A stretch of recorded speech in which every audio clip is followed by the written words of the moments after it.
What was the fault of Sodom and Gomorrah and the cities of the plain?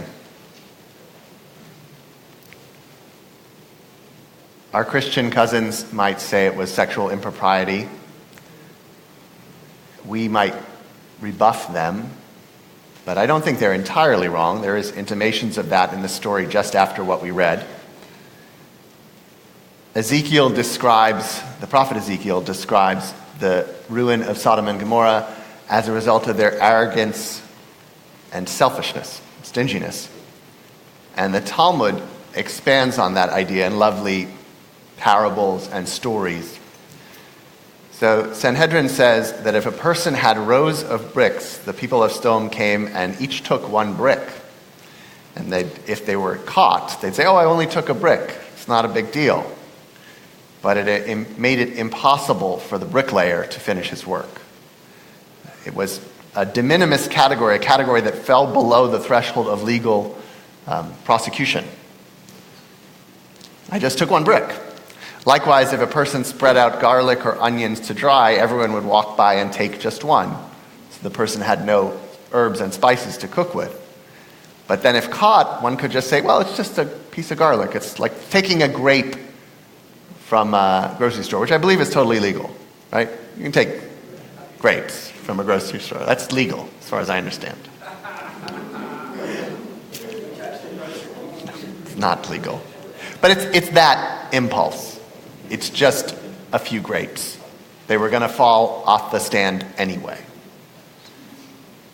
And so they weren't, in other stories they are described as more vicious, but I think as I described at Jean's unveiling, the great flaw of Sodom was thinking that my actions don't affect anyone else. That we're not in a boat together, and if I just drill a hole in my side of the boat, it doesn't affect you. That's, to our sages, the flaw of Sodom. And the question of which way does righteousness flow, I think, follows out of this. We have people like Abraham and people like Lot and the Sodomites and the angels. Who will corrupt whom, or who will elevate whom, seems to be the essence of the question. And the question was also raised in Parshat Noach, in the story of Noah, about righteousness being an absolute or an objective category or just a subjective category. Do we proclaim our righteousness? Are we at a fixed place or a universal place? Or is it really only in relation to our context? And we have the ability to bring down or bring up those around us. So, there is a very bad translation in Eitz Chaim of chapter 19, verse 19. And Lot is eager to escape the razing of the cities of the plains, and he says, I really don't want to do all this work, but can I go hide in this one small place I know of? Can I just go a little ways away? And he says, if I found favor in your eyes, I think he's talking to the angel visitors, let me just save my life by going to this other little place nearby, because tidvakani hara'a vamati. I don't recall what the translation is, but literally what it's saying is, the wickedness of this place is sticking to me, and that will cause me to die. That whole concept is what I want to address today. Does wickedness stick and adhere, and does goodness promote and pass along? Are we stuck at one level of righteousness? Do we have the ability not only to improve ourselves, which I've said many times, but by our image improve or cause decline for other people's moral spirits? And I would say that the Parsha unequivocally is going to tell us, yes, you have a role to play.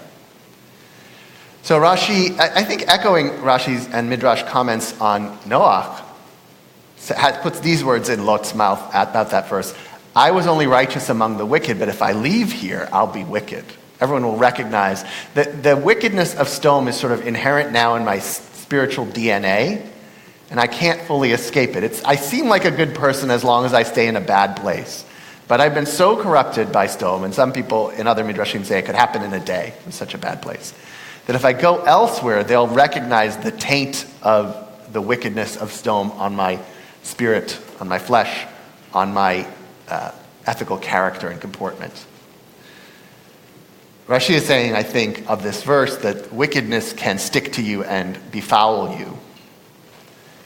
And we see this sort of relativism with regard to Abram. So these same gentle persons, and again, like the apparition that fights with Jacob at the riverside, they're described as people, but certainly in the rabbinic and midrashic mind, and probably already in the Torah, there's an intimation that they're not just people, if they are people at all. So we very quickly come to see them as both human and angelic. How we read the Torah, how the sages read the Torah through midrash, is still ambivalent, I think. But let's leave that ambivalence up in the air. So these same folks that are called humans when they visit Abraham are called unequivocally angels when they reach the cities of the plain. So there's that transmission of the story. These same folks kind of visit Abram after his circumcision and greet him, and Abram greets them, and it's an annunciation scene to say that Isaac is coming, and then those folks, I always imagine they kind of go down the hill to the cities of the plain and they announce the destruction of the cities. They're captured, they're taken in by Lot. So they're called humans and then angels. And Rabbi Levi in Midrash says that Abraham had high spiritual strength, so they looked like men to him. That he was already on this level, so they were like this, they're close enough, they looked just like me. Whereas Lot was a weaker person, and they looked much higher, much more elevated relative to him, so they looked like angels.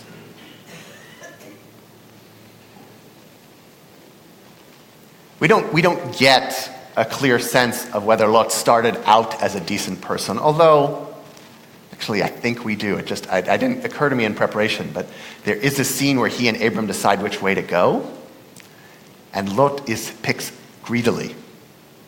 When he and Abram decide how to divvy up where they'll live, Lot picks with this greed for the cities of the plain, as if he knew, this place isn't good, but it'll be good for me. I like to live in a bawdy place. I like to live in a place with danger, risk, and crime. That sounds more fun to me.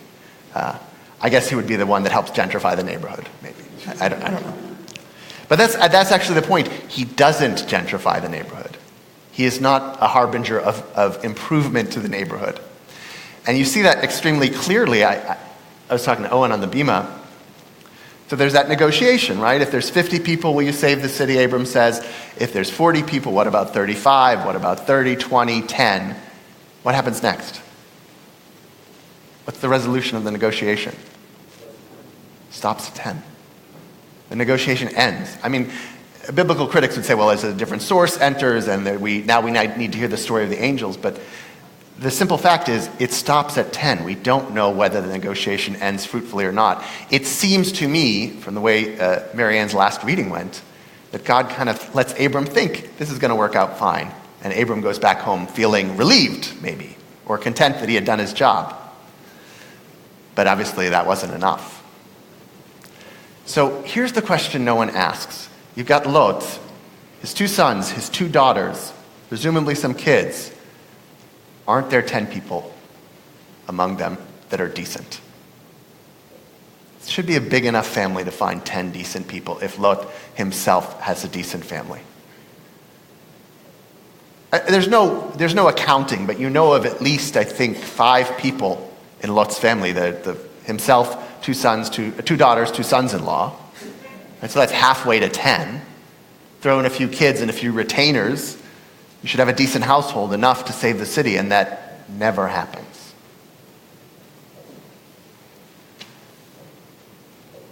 It's hard. Right? It seems that Lot has been corrupted. And this question came most to mind later in the parasha, where we have the stories of, I was saying to Kim, the continual wordplay around Isaac's name. So in the Annunciation scene that starts the parasha, we have Sarah laughing, which is the same root as Yitzchak, Isaac's name. We have Yitzchak being the child that brings her joy. And then we have Yishmael, his half-brother, who plays with him. And therefore, Sarah says, they have to leave. So a lot of people struggle with that. This is a bit of a parenthetical. A lot of people struggle, Sarah's being cruel and vicious. And the sages say, no, that word to play really either means idolatry, sexual impropriety, or shedding of blood, or violence. They're not wrong. that word to play isn't good. It's not Settlers of Catan. It's not a board game. They're not drawing together. In a lot of worlds, it's a high compliment to say someone's serious. Right? So I think that comes from the same idea. Playing is not a good thing. It's a sense of frivolity that leads to sexual license, violence, ritual license. It's not a good thing. So the Chafetz Chaim looks at that scene that we don't read today, and puts kind of in Sarah's head what she's thinking is, this Ishmael is not a good guy. There's something corrupt about his character.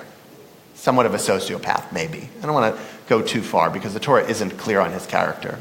And in a lot of traditions, he's quite wonderful.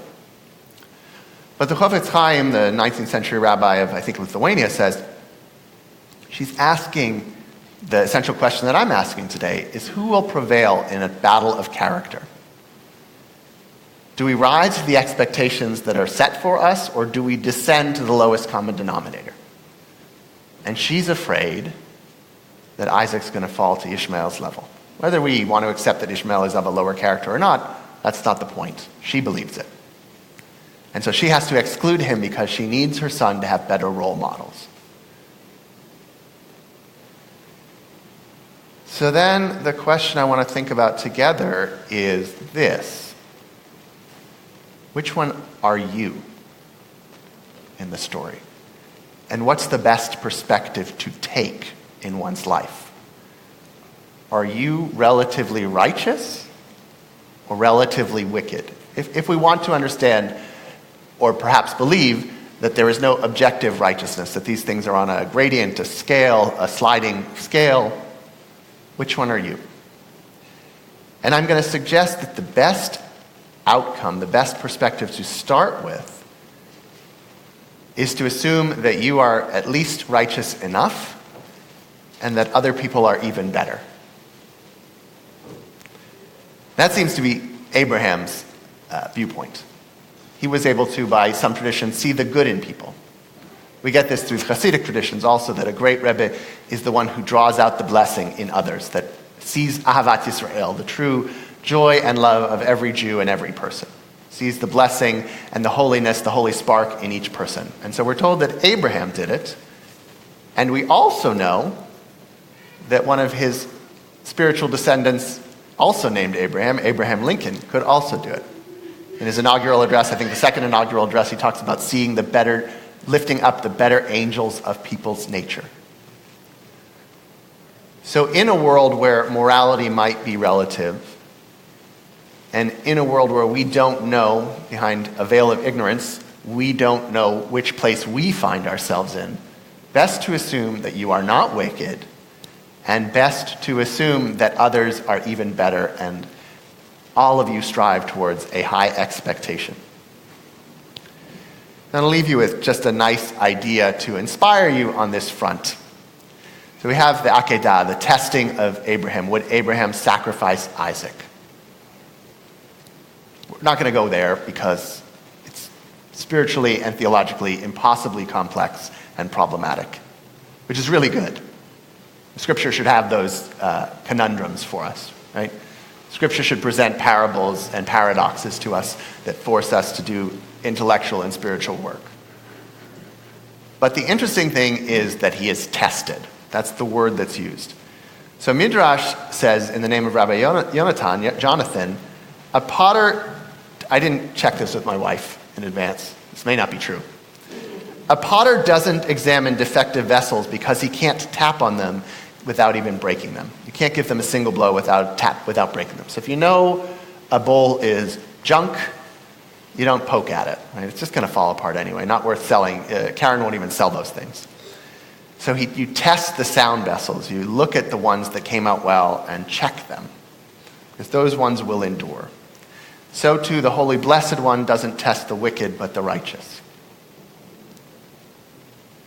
So although Pirkei Avot says that you should not truly believe in yourself until the day you die, meaning don't take yourself too seriously, don't believe the hype about yourself, at another level, it's worth striving to and imagining oneself not as inherently wicked and fallen, but as inherently capable of inspiring others through your good behavior.